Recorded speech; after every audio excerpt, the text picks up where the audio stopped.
Hi, everyone. It's Jeff Steck here from Tylerica Marketing Systems in Austin, Texas. And as usual, we have Ken Tucker and Paul Barthel from Changescape Web and Ian Cantle from Outsource Marketing joining me today on today's podcast. Today, we're going to dig into artificial intelligence and specifically how you can integrate AI into small business marketing. So it seems that everyone's talking about AI these days. You're probably getting bombarded with emails or seeing things on Facebook. So what we want to do here is demystify it a little bit and talk about some of the practical applications you can use today. So before we get into that, there's just a couple of baseline definitions I want to get out of the way. First of all, what is artificial intelligence? Artificial intelligence in the broad general sense is just the simulation of human intelligence in machines. And if you look hard, you can tell that it's not a true human there. ChatGPT is what you probably heard the most about. And if you played around with it any amount of time, you can see that the writing all starts to sound the same. So it's basically a machine that's programmed to think and learn like humans. And it's fairly limited. As amazing as it seems, there are tasks it doesn't do well at. The artificial intelligence is really focused on specific types of things like visual perception, speech recognition, writing, decision making, language translation. And within those lanes, it does very well. But when you start to talk about going broader, you're talking about artificial general intelligence, and that's an overall AI that is essentially as intelligent as the average human, can handle all the tasks, has all the knowledge, all the insights that the average human would have. And then artificial superintelligence is years out. There's debate about how many, but artificial superintelligence is when the AI surpasses the human's capability in terms of speed, in terms of comprehension, in terms of insight. So I think we're quite a ways away from that. There's a lot going on in AI, and we're pushing close to general intelligence, but that's kind of where we are today. So with all that said, let's dig in and get into our discussions. Our first round of questions is on the topic of AI fundamentals for small businesses. So, Paul, given the definitions that I just kind of ran through and where we are today, why should small business owners care about AI? Well, a few reasons, but let's start with look. AI is a language model. Okay, that's all it is. It's a computerized language model. Um, so it can help you automate tasks, and AI has been around for quite some time. We've all interacted with it with bots on websites, but it can help people through the buyer journey. That they can go to your website. Maybe they're not ready to talk to anyone yet, and sure, they could click around on your website. They have questions, they could click around, or they could just click on that little AI driven chatbot and get answers to their questions. And that's, from a chatbot standpoint. I think from an automation standpoint, it's AI to a certain degree, but you're really billing it. It's not really dynamic AI, but it can help. Like we talked about on other podcasts, a missed call text back. Someone calls, you're a small business, you only have one person in the office, they can't answer the phone. So someone called, obviously they want to talk to someone, so you can send back a text or an email or whatever saying, hey, sorry, we missed your call. We'll get back to you within 20 minutes or however you want to phrase that. And so it can help with a lot of things like that. But I don't want to get too deep in here because we have limited time today. So I think those are This is the a high level. topic that could easily go on for days. Yes. Um, Yeah, I think one of the things you hit the nail on the head was it's a language model. It's based on data that already exists or existed at some point in the past. So it's not necessarily current and up to date, and it's trained on some set of data. That's the artificial intelligence baseline definition. There's things you can ask it; it may not know. It's not going to know about your website. It's not going to know about your competitors' websites unless you train it, unless you point it there. So. So, Ian, let's move on to a question for you. How can AI help small businesses compete with larger companies?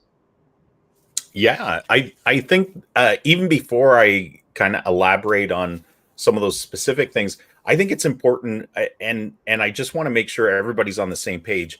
AI at this point is a tool, right? It's a tool that your business can use, and just like any other tool, whether it's ChatGPT, Claude, some of the other publicly accessible AIs out there, they're not a cohesive artificial intelligence. They're separate entities that companies have set up, right? So I just want people who are listening just to feel like, or to get an understanding that we're not talking about this global artificial intelligence. We're talking about, very selective companies that have built it out far enough that you're now able to use it in a tool fashion. And ChatGPT by far is the most popular and accessible one, where you can ask it questions or give it tasks and it will try to do them. But again, just like any other tool, it can be an entire waste of your time if you don't know why you're using the tool. But some things that it's really, really good at that can help you compete with larger businesses are, first of all, data. It is extremely good at looking at large amounts of data and connecting dots. And I think that's one of the hardest things that small businesses have or have trouble with traditionally is, first of all, in order for that to be valuable, you have to collect the data. If you're a small business and you're not collecting the data, the AI might be able to help you with general direction, if it's been trained enough in your particular industry, in your particular area. But again, you have to really train it, like what you were talking about, Jeff. It's a challenge, and if you haven't trained it properly, it's going to give bad information. So I would just say, first of all, AI is kind of like a rudimentary worker for you at this point. It's not like when we think about artificial intelligence from science fiction, we think, hey, go ahead and run an ad campaign for me, Siri. That's not how it works. It's not super smart. It's not super intelligent. It's a tool that you have to direct. I kind of equate it to almost like having like if you have a junior marketer on staff, and you're a small business and that's the only marketing personnel you have, you as the owner are responsible to give that junior person direction. You have to point them at, here's strategically what you should be doing. Otherwise, they're just going to be doing a lot of activity that may or may not have any true impact on your business. And so I see that an awful lot with AI right now. People are spending lots of energy playing with it, and even churning out a bunch of stuff. But it's not a lot. It's not very strategic. So AI can help with repetitive tasks. If there's something that you do a lot of, potentially, and I'm going to say potentially a lot in this conversation, potentially it could or can help. The key to remember is that, if you've played with tools like Claude or ChatGPT, it's a chat bot essentially, right? It's a smart one. You're asking it, how do I do this, or act as an SEO expert and tell me this. But until it's actually integrated into the tools you use as a business, it's not super effective. It can help equip you with some knowledge. It can even help create some content. But you have to have the smarts in order to know, how do I use that content? How do I implement that content?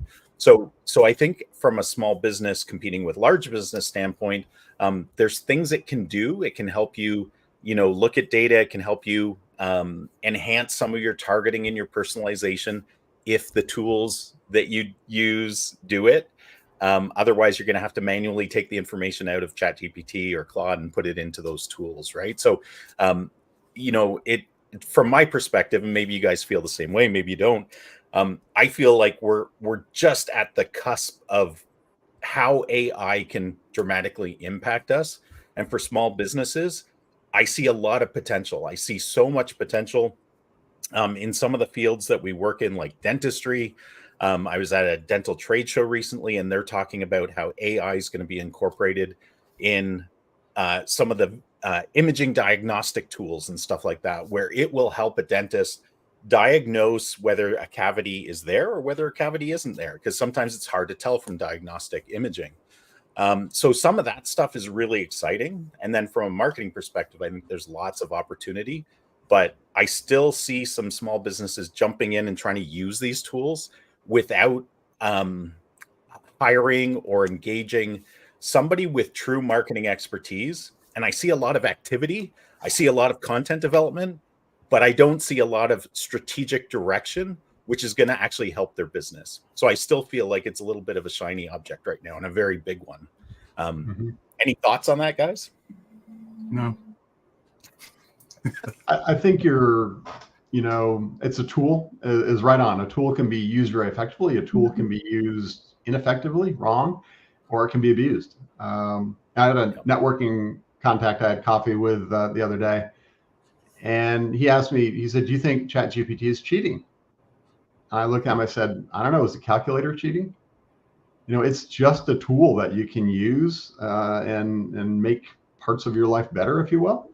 And I think the parts and what it can do will be expanding. But yeah, the other thing you said is that's worth noting is there are a small number of very big companies with deep pockets that are really driving everything behind the scenes, right? You've got OpenAI, you've got Microsoft, you've got who's behind Claude, Anthropic, Google. They're all working their own AI system. It's not like every AI that you see, every tool you see advertised has their own AI system, because AI is very expensive, the training part of it. And what that means is all these companies that you're seeing coming out are essentially working off of a small number of databases, platforms, AI models. But their value add is if they use multiple ones and how they stitch it all together. So you got to know what you're looking for. You got to know what you want to get out of it. I think you're right on there, Ian.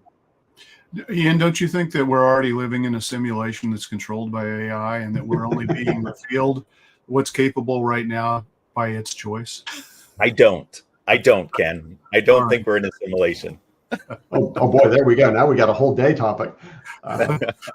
Hey, Ken. I do enjoy the Matrix movies, though. Let's jump over to you. So what are the initial steps for a small business to begin using AI in their operations? Yeah, I mean, we talk about this all the time, and I think it's always one of the best, if not the very best place to start. And that's to focus on the problems that you need to have solved. And then look and see, is AI an option? I mean, if you just kind of do some searches and browse around, if you hate reconciling your books for accounting, there's probably an AI solution that somebody's put together already out there for you. So if that's a big pain for you, there's probably something that somebody has put together, whether it's good or not. You're going to have to figure out. But looking at the problems, I think that you need to have solved is really a great starting point. I think, experimenting, AI is not going to be perfect, but humans aren't perfect, right? So I think we expect, well, we can't do this on our website. We can't, like Paul mentioned, having a bot maybe answer questions. Two things. One is some people, they categorically dismiss it because they think, well, that's not authentic. That's not a human. Get over it. People don't care. Get over it. Authenticity is still critical, and it will come into play if you do it right. Now, if you just throw everything over to the bot and let the bot do it, yeah, you're not going to have authenticity.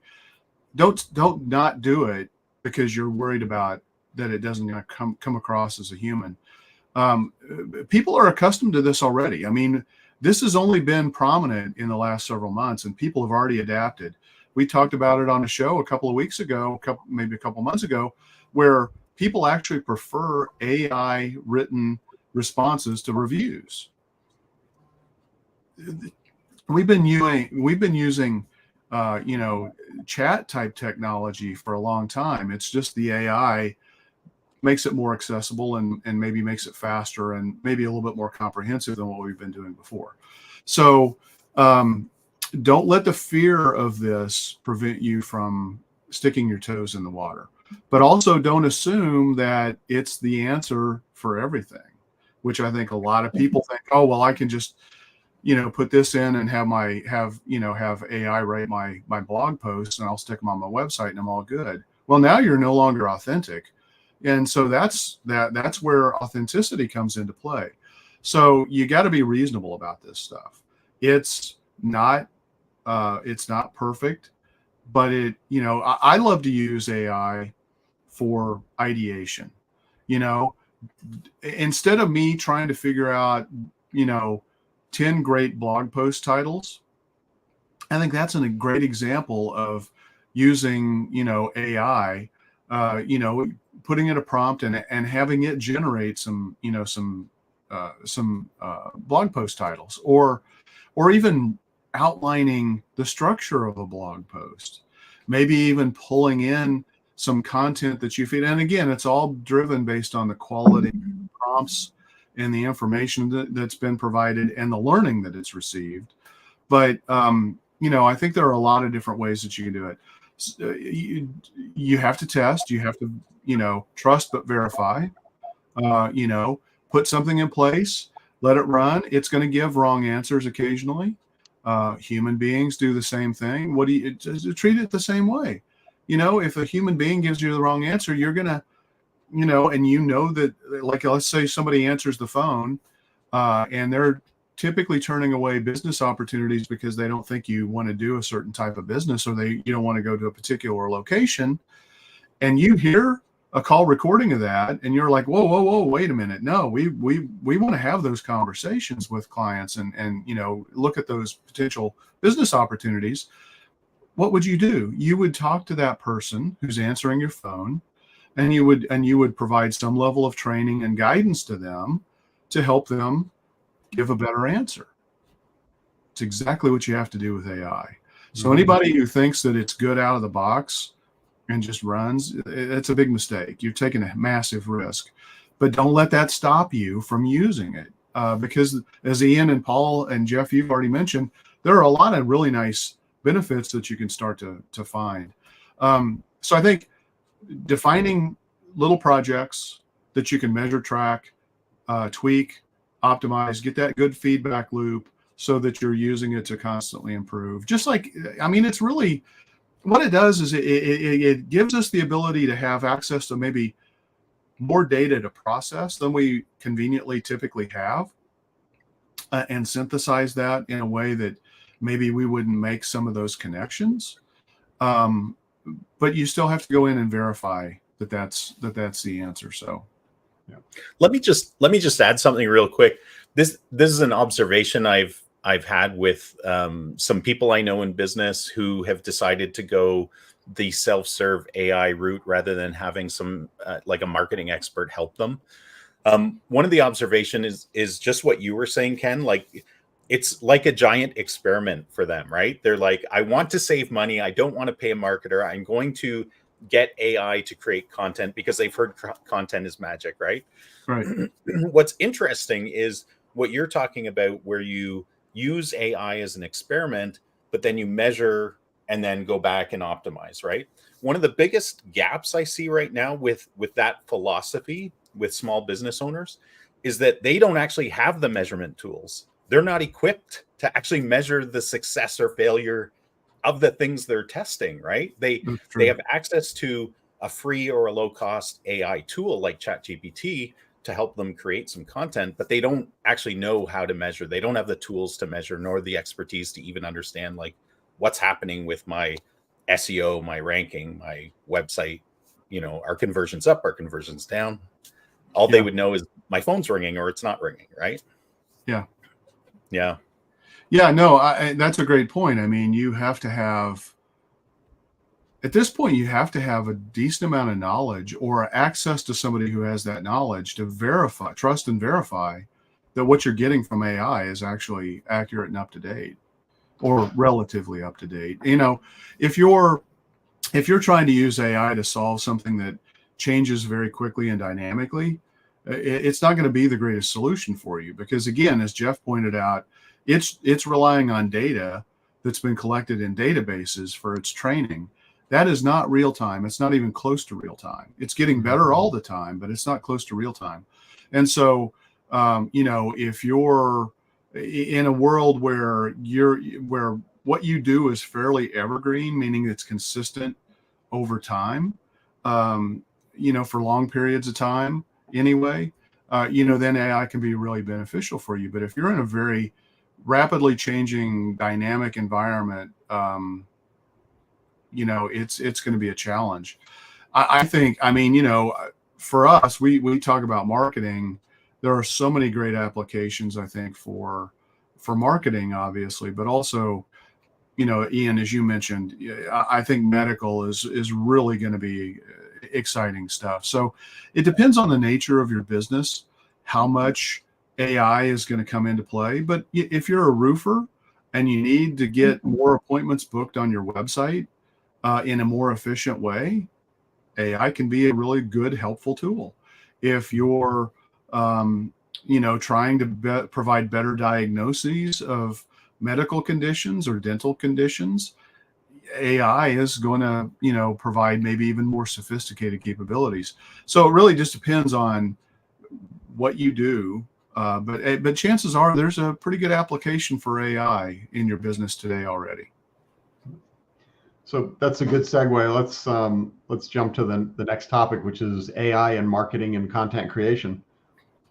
So Ian, how can AI assist in creating and curating content for small businesses? Yeah, I love this question, Jeff. Thanks for lobbing me a nice slow pitch ball there. I mean, by far, content creation is probably the most mature aspect of AI right now. And it's because we as marketers, so Chat GPT has only really been a hip, buzzy place to be and to try out for a year, right? It only publicly launched in November of 2022, but then in March of 2023, it became really public, right? People started playing with it. They opened it up to the masses so that we could train it, right? So, but marketers have been playing with some of these tools for years. We've been testing them, we've been trying them. One of the easiest or low-hanging fruits that you can try is to ask an AI to write some content related to a subject. And so even though AI is very young, I feel like this is one of the most mature places to start. And you can create content ideas. Again, it's based on whatever information people have fed into it. So, just like when ChatGPT first launched and you would ask, well, who's the president? And it was wrong, right? They've fixed some of that because they've retrained it. But you do need to have some smarts in this area to understand, why am I creating this content and what should it be about? But it can create some the right content. Yeah, exactly. And I think that's the key part, Ken. You can ask it, help me create a content plan for this business that targets these people, and it will do an okay job. You won't, unless you have expertise in the area, you won't be able to scrutinize the results very well, which is the biggest gap here.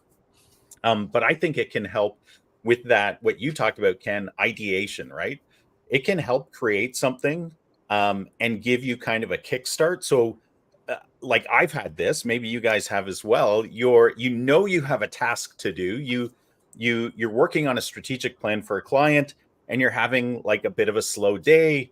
You're just banging your head against the wall trying to come up with ideas. So you throw this challenge into ChatGPT or one of the other tools and just ask it for some ideas. And that just starts your creativity and your ideation process going. So I find that very, very powerful.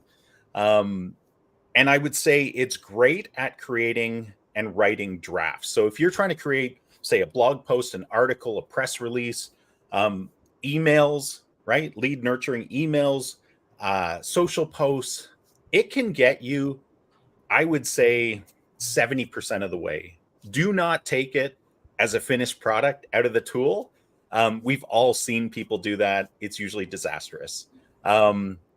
Just to share a quick little story, and this is on the video side. So video is actually a very exciting area of content development with AI, because it by far is the most cost prohibitive type of content any of us can create as businesses. It's the richest type of content. The beauty of video content is that you can repurpose it into so many different forms, right? Because it is the richest form. You've got audio, you've got visual. So you can start to slice and dice that content. But there's some tools out there that have been around for a little while now that we've been playing with, and some of you guys have as well, where you tell the AI, this is the company, this is the reason I need this video. This is our call to action that we're trying to get people to do. We're focusing on this particular service.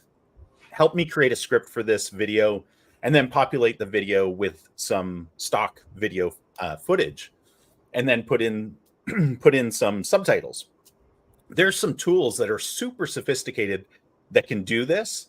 And we have one client that's kind of jumped on board with this. We've been doing it for a while for our own agency and even for some of our clients.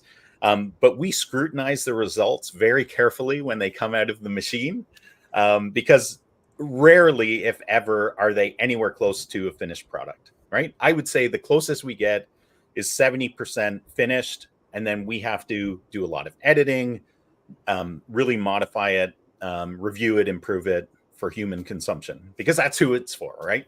But we recently had a client that jumped on board with a particular tool. They went through this process. They sent me 3 videos. They were like, hey, Ian, can you check out these videos and give us some feedback? And when I watched the videos, one was pretty good, but I didn't understand the purpose of it. I'm like, where are you going to use this from a marketing perspective? So that's a fail from my perspective, because you have to have a reason for creating content. AI is not really going to give that to you. And then the other videos had AI can take things very literally. So things like, give us your bookkeeping so you can sleep at night like a baby. So it shows a baby sleeping, but you're actually speaking to a professional, and they're the ones that need to be sleeping like a baby, not the baby. Anyway, that was just an example, but there were lots of them like that. So I think there's lots of opportunity there for content creation.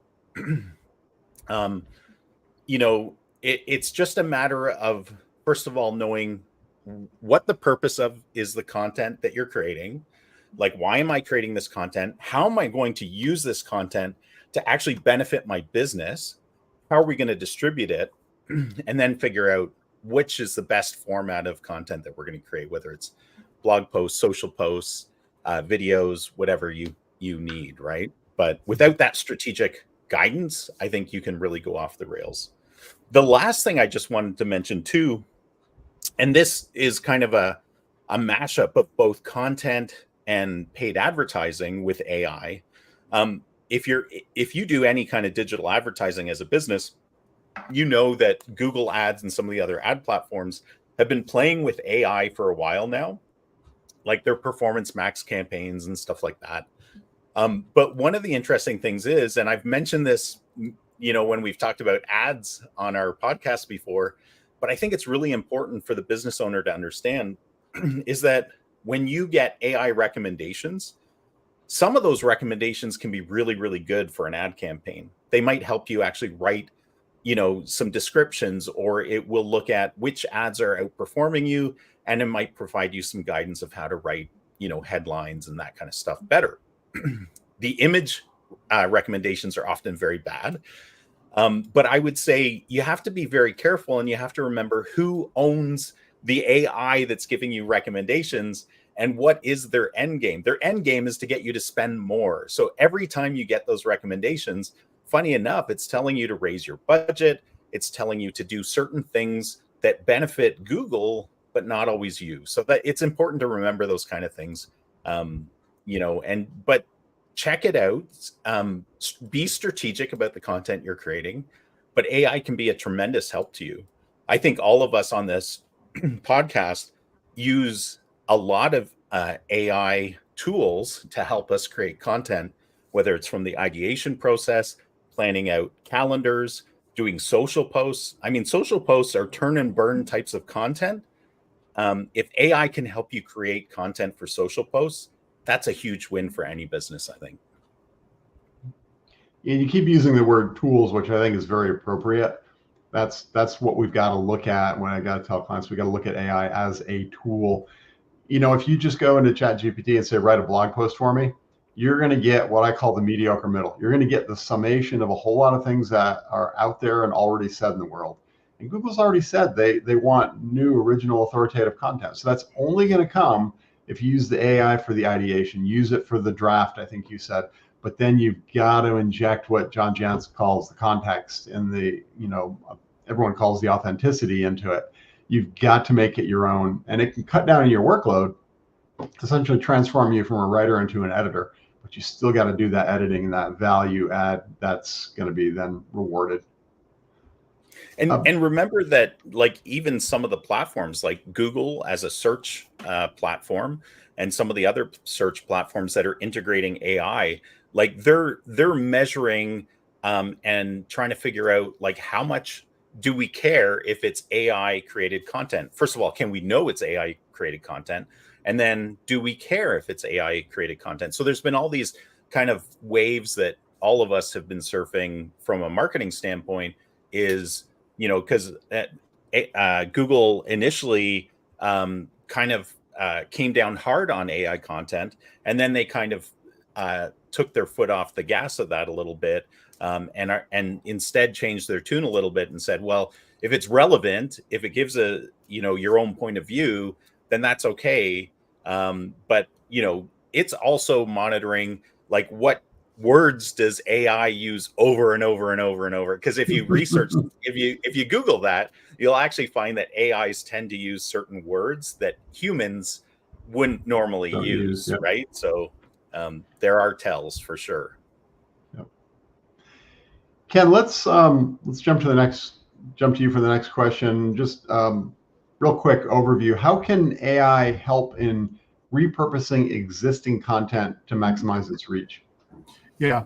So two quick things before I answer that. One is, there's a meme out there right now that is, you know, I can have AI help me write a blog post, but what I really want it to do is help me do the laundry and get the laundry done, you know, or something like that. Sounds nice. You know, so right now, you know, we are talking about a limited number of use cases and practical applications where AI can help. Marketing is certainly one of those, and repurposing is certainly one of those. The other thing I want to point out real quickly is, you know, we talk about it like AI is just adopted everywhere in society, but it's really not. I mean, when you look at the total number of humans in the world and the people who are using AI and actively working with AI to create AI solutions, it's a very, very, very, very small group. Now, there are more people who are using the products, but so anyway, I just wanted to point that out. So with repurposing, what's great about it is, Ian talked about video content. Sure, you can use AI to help you create video content. Even if you don't, you can use AI to repurpose that video content. It can take and slice and dice the video, highlight key points, render it from landscape to portrait so that it's suitable for Reels or YouTube Shorts. Package it as short clips that again fit the model of, you know, what TikTok or Instagram, Facebook Reels, or YouTube Shorts are looking for. It can even break out, and clip sections and still keep it in landscape format if you wanted to stick it on regular YouTube or put it on your website. It can go through, it can find key points again that it can put on to social media posts graphically and build those so that you've got a library all of a sudden of 5 or 6 key points that were talked about as individual posts or individual videos, either one, that you can use for social media posting. So the repurposing, I think right now is one of the things that is the biggest time saver, in terms of marketing, because the quality of that product, those products are pretty good. And even if they're not, and you have to throw them away and push the button to regenerate and try again, it's still a fraction of the time of what it used to take to be able to do this. So I think that's really cool. Some of this is automated and some of it's artificial intelligence. people talk about it now as it's all artificial intelligence. So I'm not going to nitpick, but when you have a video, one of the things you didn't want to do is you want to have that transcribed. Now that gives you the really great basis for a blog post from that transcription. That transcription process is not AI. Now, AI may be used in it or it may not be used in it. AI might be used in it to go through and clip out the ums and the ahs and all that kind of stuff, and eliminate stuff like that. But the actual transcription of the raw content probably is an AI. So, you can use it. You could repurpose a series of videos and turn it into a course that you offer. You can use AI to extract key points and use that to build testing criteria for your classes. So there are so many different uses of these repurposing tools. That's one of the two big areas that I think are, I get the most excited about with AI, and I'll share my other one here in another answer to another question. Paul, Ian, you want to jump in on the repurposing question?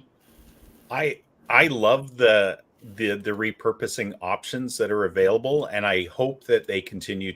I'm confident they'll continue to improve. Like, we've been playing with content repurposing tools like what Ken's talking about, where it takes long form video, slice and dices it. I have to say, like, the results aren't spectacular, and part of that is because as humans, we want kind of punchy comments that really draw people into the videos. And I haven't found the tools are exceptionally good at taking, like, this podcast, for instance, and then pulling out, like, here's the most, even if you ask it to pull out the most powerful clips, it rarely does at this point. Like, I still think a lot of human intervention needs to happen. But I think the idea of it is so good because that's such a time consuming task. And I think that's where, the repurposing can be so helpful to the business is taking that time consumption and bringing it down. Mm-hmm. Hey, repurposing tool, this is the most important content in this entire video. So when you're doing your job, please make sure that you highlight my face saying this. Well, and Ken, actually, that's an interesting point too, is that some of the tools that integrate AI, they don't, I'm sure they have some training that's going on in the background, right? Because if you select a particular clip, maybe it's training the AI, but a lot of times we don't even know because it's AI integrated into the tool. But some of that stuff, like, and I would say there are feedback mechanisms where you can give thumbs up or thumbs down for some results. But a lot of tools, because they're so, new, they don't have that great feedback mechanism. And I think you're right. I think that, you were joking, but I think that's really important because we are the ones that are training the tool to ultimately replace us as the thinker in some of these situations. That's actually a good point, Ian. The old data processing concept of garbage in, garbage out applies. And yeah, I don't know why it's such an aha moment for me now. I typically don't bother with the thumbs up and thumbs down, but the more we do that, the more we're going to get better results, right? Yeah. Because we are, as you said, training. We've been playing around with repurposing. We get a whole quarter's worth of content out of a half a day worth of ideation and recording some videos. It's pretty amazing. And like you said, all the different formats. Yeah. And I've got a small project going right now where I'm taking blog articles for a client and turning them into LinkedIn articles. So yeah, it's really, it's a tool. I can't take what it gives me verbatim and just copy paste, but it really cuts down the workload, the time, the efficiency. Yeah, and we're going to go to tools real quick. These tools will help you solve the distribution problem as well, which I think Ian kind of alluded to. Yes. You can have these tools not only slice and dice and create the content, but actually schedule the distribution and syndication of the content. Optimize the schedule based on when people are, yeah. Paul, I think I need to apologize because I set the first topic up with you as the lead off and the second topic up with you as the trail. So hopefully you're still awake. Do you want to, before I jump to your question, do you want to add anything else to this one? No, I don't think so. All right, so now you're on. How can AI enhance a small business's SEO and advertising strategies? Yeah, I've actually already kind of touched on this. And Google is using AI and forcing AI on you, whether you like it or not, especially within the Google Ads platform. I mean, you can turn some of it off, but they're using AI to adjust your bids, to allocate your budget. But you can use AI to help with your competitor research,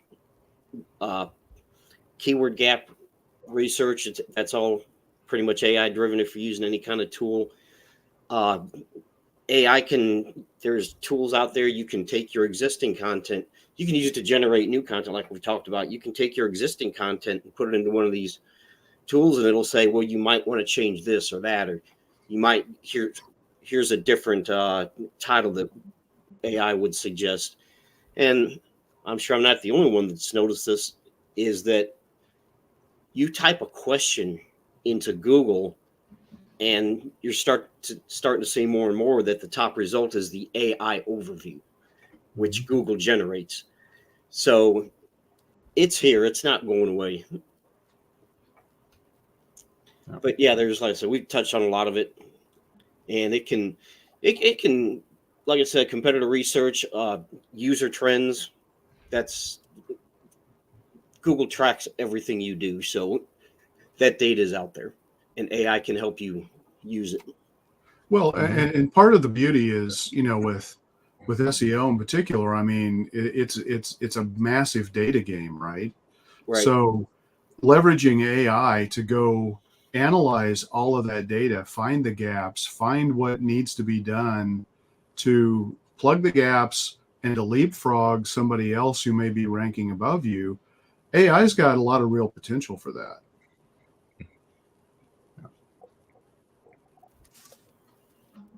All right, should we move on to the next topic? Yes. Let's do it. This one is future trends in preparing for AI integration. So this maybe gets a little more speculative, but let's start with Ken on this one. Ken, what are the emerging AI technologies that small businesses should watch out for? I'm not going to spend a whole lot of time on this because honestly, I think businesses need to find a way to take advantage of what's here right now and focus on that instead. This is all speculative. Nobody knows how this is going to shake out, but it's pretty easy to say image and video improvements are going to be happening very soon. There's a lot of work behind that right now. Using human faces is a little awkward, with some of these platforms, but it's getting better all the time. That's an area that's going to be dramatically changing. Voice search recognition, voice cloning, I think is, and then being able to create a script to make it sound like, somebody that you don't like politically, religiously, unfortunately, so many different ways that it could be used as a bad thing is very, very real and is going to be happening. From a marketing perspective, I think you can use it for positive effects as well, where if you've got somebody like a business owner who's camera shy, didn't really want to get out there and talk, if they wanted to clone their voice and then have AI write a script and, you train that script and then deliver a voiceover that you can put a video with, then that there's some potential there. And there's already a lot of progress there. These things are just getting better all the time. Beyond that, I don't really want to get into a whole lot more because I think, like I said, I think there's plenty right now that small businesses need to start thinking about how they're going to adapt and use now, and let some of these other things mature and grow. And I would say let other people test them because these aren't game changers for most of the businesses we work with. So don't get distracted by shiny objects. Focus on the tools that are here and now. Yeah, I think for me, and you hit on, I think the video generation is one of the really cool ones. And of course, that brings up the possibilities of deep fakes and creating it. Right now, you can tell there's some video generation that exists. You can train it on your voice, on your mannerisms, and it can actually generate a video of you after you give it a script. But you can tell that it was AI generated. Is that good enough for most uses? Sure. It's easy to tell it's not, somebody faking a deep fake, though, of you saying something you didn't say. But voice is a little more dangerous because, voice is delivered over a device where you're relying on the quality of the speaker. And so if you've got somebody using deep fakes for voices, and I don't want to go down too much of a rabbit hole here, but when they're hearing that over the speaker of a phone, you may not be able to easily tell the difference. And that's led to a lot of scams and things like that. There's malicious opportunity.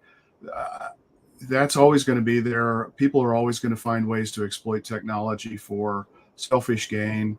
But I think there's also opportunities for people to leverage the same or similar technologies for doing really good things for their business.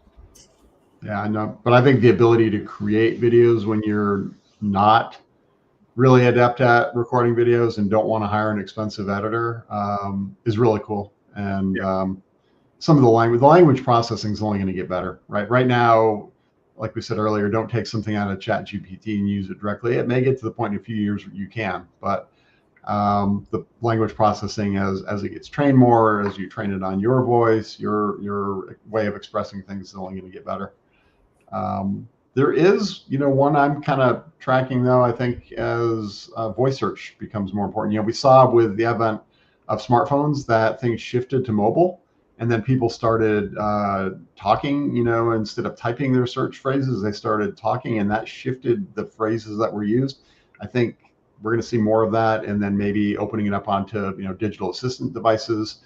She who will not be named, because I've got one in my office and she'll answer if I call her out. People are going to start asking those things. So I think we're going to see some incremental shifts, and it will happen, in time, and I think we'll be ready for it.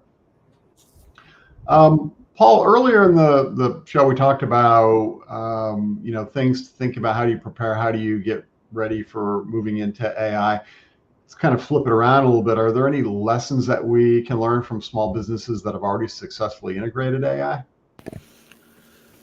Well, if you're accept that it's here to stay. A lot of small businesses, like Ken said earlier, they're dismissive of it. They don't want to get involved with it, but it's here and your competitors are going to use it. So accept it. And if you don't, you're putting yourself at a disadvantage. And don't think it's all or nothing. Start slow. Just familiarize yourself with it. Learn about it. Focus on results, but recognize that it's not perfect. It's going to make mistakes. Like Ken said earlier, it's going to give wrong answers on occasion, just like people do. And decide, is this something that you want to do in-house? And it's probably not, but because, like you said, garbage in, garbage out, the prompts are extremely important. Every result you get is depending on those prompts. So do you want to spend the time and money training a staff member to be adept at this? Or do you want to have someone that already knows how to work with it to do these things for you? Mm-hmm. I would say those are the biggest things. Yeah, I think that's a good point. There's probably a lot more businesses that have integrated AI than that have become experts on AI, right? Right. And you do that by getting help. It's the other point you made at the beginning, I think, is a good one. It's, the analogy I use, it's an oncoming train, and you can either get, out of the way of it and watch it go by you, or you can get run over it and devastated, or you can jump on board and go for the ride and see where it takes you. And I'm kind of in the latter camp. I think there's some pretty cool stuff going on. That kind of leads us into the next question, though, Ian. What ethical concerns? I think we hit on this a little bit earlier, but it's worth kind of summarizing. What ethical concerns should small businesses consider when using AI, and how can they address them? Yeah, Yeah, I think the biggest one is data privacy and security. Like you truly, I mean, when you sign up for a lot of AI tools, it will tell you that your data isn't secure and that you're basically sharing it with the masses, or at least putting it into the database in the back end.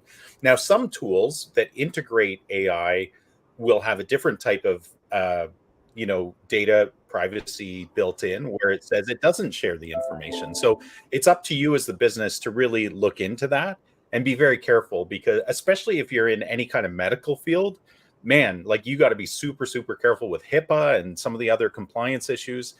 So be very careful about what you share. I think that the second biggest ethical concern that a lot of us have is just copyright infringement and ownership. So who actually owns the information that the AI spits out, and what if the AI integrates your creative that you've done in the past somehow into a new creation, right? So whether it's visual, whether it's type, written, whatever it is, I think those are all ethical things. Transparency in how AI makes decisions and processes it does, that's a big one. The other thing I think, and this is more on a general landscape, but is the information that the AI is spitting out true? Like who's going to monitor that, right? And how do you, as a person, I think this is extremely important from a social interaction standpoint, is, how do you know what's true? And how do AIs avoid biases, right? There's programmers behind the scenes. There's businesses that own the AIs. There's people training the AIs. You could start a social movement that would probably mistrain an AI if you got enough people training it in the wrong way, right? And there's groups out there that would do stuff like that. So I think those are all really, really important. And then if you start to expand AI further, how do you make sure it doesn't infringe on customer rights and human rights? How is data being encrypted? Where is it stored? How is it being stored? How do you get consent of people's data in order to leverage AI to use that data, right? Then there's privacy policies, data. How do you anonymize the data within AI? And then, of course, we hear it in, government policy makers are trying to figure out now, like, how do we appropriately legislate control of AI? And I think all of that's kind of in the ethical world, but it's so new. None of us really, we're trying to do the best we can as we move through this. But we're obviously trying not to make mistakes as we go as users of AI. But I can't imagine what it must be on the other side of the companies creating AI and how they are trying to be very careful with it, I hope. Mm-hmm. So we don't end up in a simulation like Ken started this conversation off with. You don't like the Borgs or the Cylons? No, man, no. I think you hit a couple of good points. I can give an example on the. I was going to give an example. It just blanked out on it because Ken got me thinking about Borgs and Cylons. The training. When Google started bringing in what they called search generative experience, now the AI overviews, people were asking things like, "How many rocks should I eat every day?" And it answered. And it answered because there was a satire piece in a geological journal. But it didn't know it was satire because the AI doesn't understand humor, it doesn't understand satire. And it was a very, very limited data point. So that goes back to what we were talking about earlier. You got to look at what comes out of it. We're still the critical thinkers in the loop, right? We're still the ones who've got to go, does that make sense? Or no, I'm going to cut that out. No, I want to add this. I want to, emphasize that. I hope we're the critical thinkers. The bias in the algorithms, if all you trained your AI on was, Dr. Seuss books, then everything that came out of it would sound like Dr. Seuss, right? So the training, the bias that's built in. What's that, Ken? It would be fun. It would be fun. I'm pretty sure there probably is a transform that'll do that. Yeah. But yeah, that you gotta pay attention to what's the data going in. Is it representative? Google with Gemini, I think, said they were going to start training on Reddit. They were going to use Reddit answers to train their AI. And there's a lot of stuff in Reddit that is wrong. It's people being trolls. It's satire, and they're going to use it to train their language model. I'm not sure how that's going to work. But yeah, I think there's some interesting points in there. We are coming up on the hour, and we said we wanted to cut a little short. Why? Because we're all going to jump on a webinar that an AI company is putting out. So very appropriate. Anything else anyone wants to hit on before we wrap up? Yeah, I just want to point out, I think the second most exciting thing, not 1 and 2 is irrelevant. The 2 things that I'm excited about, I've already talked about one. The second one is the ability to convert leads when people are on somebody's website and get them to actually book appointments or make purchases. That's a real power of AI, and I think it's a need that I almost every business needs. It's real, it's powerful, and if you're not doing it, your customers are going to be, or your consumers are going to be doing it very soon. Your competitors are going to be doing it very soon. But make sure you train the bots. I've seen those go off the rails so fast because people don't train them properly. Right. Yeah. All right. No, well, I get using them, guys. Yeah, play around with it. Have fun. As Ken mentioned, the tools are either free or very inexpensive. They can get very expensive. We use a suite that does, hundreds, our total bills probably approaching $1,000 a month on AI tools right now. But to get started and play around, you can do that easily. So I think this is a good place to wrap up. I'd like to thank each of you for sharing your insights, and thank you all in our audience for joining us today. Live long and prosper. Is that the? That's what I was trying to do. Yeah, I can only do it on one hand, so I guess that just means maybe I'm half Vulcan. I don't know. Only half, yeah. Well, Spock was only half Vulcan, so yeah. We digress. So anyway, we hope you found this valuable. If so, please share the link to it with other business owners who could benefit from it. Be sure to follow us or subscribe to this podcast if you found it as a one-off. Follow and subscribe wherever you get your podcasts. We're on the major platforms. And until next week, how's that go, Ian? Keep calm and mark it on, folks. Thanks, everyone. From people that are